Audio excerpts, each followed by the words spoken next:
This is the Synthetic Signal Report for Monday, March 2nd, 2026, in the evening.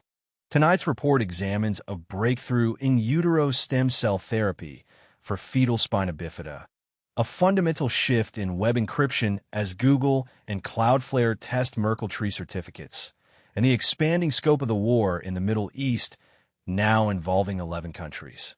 We also track the partnership between Motorola and GrapheneOS, high-precision de-anonymization via language models, and a critical security flaw in the Google Chrome Gemini panel. Google and Cloudflare have begun live testing of Merkle Tree Certificates. This is a technical departure from the way the internet has handled security for decades.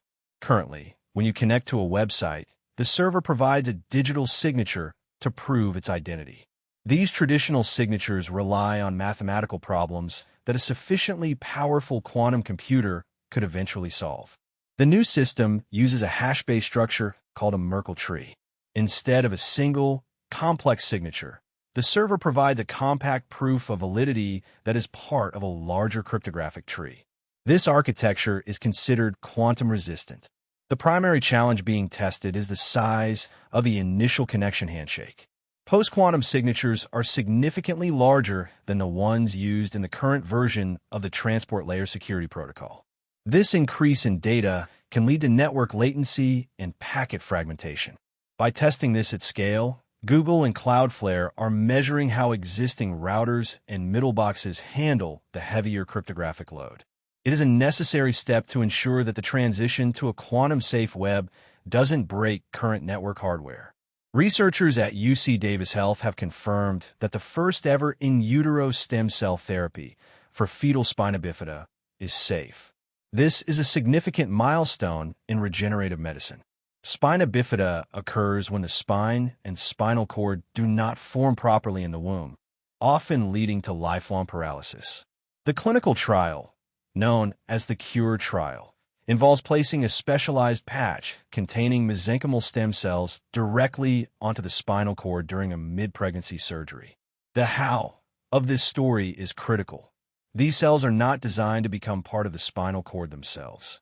Instead, they act as a local pharmacy, secreting growth factors that protect and repair the delicate nerve tissue before the baby is born. The study found no safety concerns for the mothers or the fetuses during the initial trial phase.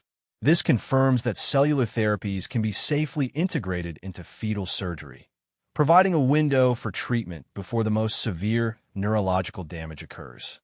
We are seeing a major update to previous research regarding de-anonymization.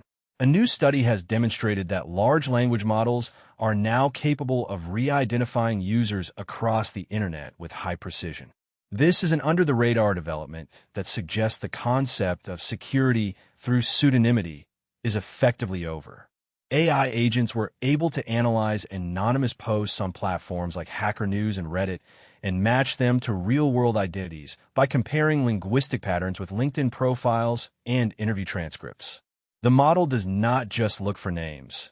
It analyzes specific professional jargon, unique syntax, and the temporal patterns of when a user is active. This method scales to tens of thousands of candidates simultaneously. For the analyst, this means that even if a user uses different handles or avoids personal details, the underlying fingerprint of their writing style is enough for a machine to connect the dots. This turns every anonymous forum into a potential source of identifying data for any actor with enough compute power to run the analysis. Motorola has announced a partnership with the GrapheneOS Foundation. This marks the first time the hardened, privacy-focused operating system will be available on a non-Google device. Until now, GrapheneOS was designed exclusively for Google Pixel phones because of their specific hardware security modules.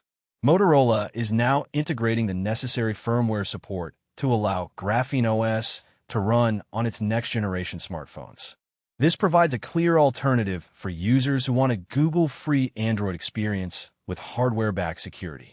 Simultaneously, we are tracking a high-severity vulnerability in the latest update of Google Chrome. The flaw is located in the new Gemini panel, an integrated AI sidecar for the browser. A vulnerability allowed malicious browser extensions to hijack this panel, Once hijacked, the extension could gain unauthorized access to local files and invade user privacy by reading data the user was interacting with through the AI interface.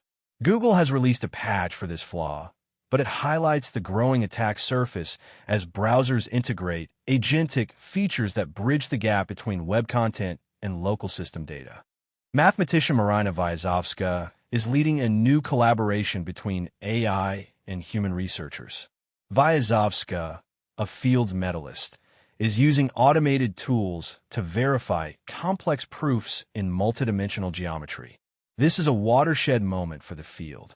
Rather than AI simply calculating results, it is being used to structure the logic of the proofs themselves. This allows mathematicians to tackle problems involving higher dimensions, such as the packing of spheres, with a level of certainty that was previously impossible for a human to verify alone. The conflict following the strikes on Iran has expanded rapidly. In the last 72 hours, the war has directly involved 11 countries across the Middle East. The geographic scope now reaches from the Gulf of Persia to the borders of Europe. This escalation has caused immediate disruptions to the global flow of oil and gas. Markets are reacting to the increased risk of attacks on energy infrastructure and the potential for a long-term closure of major shipping lanes. President Trump has indicated that operations could continue for several more weeks, aiming to eliminate missile capabilities and maritime assets. Community chatter is focused on a cluster of vulnerabilities in simple business systems. A critical SQL injection flaw was found in the simple food order system and the simple gym management system, specifically in the ticket viewing and trainer search modules.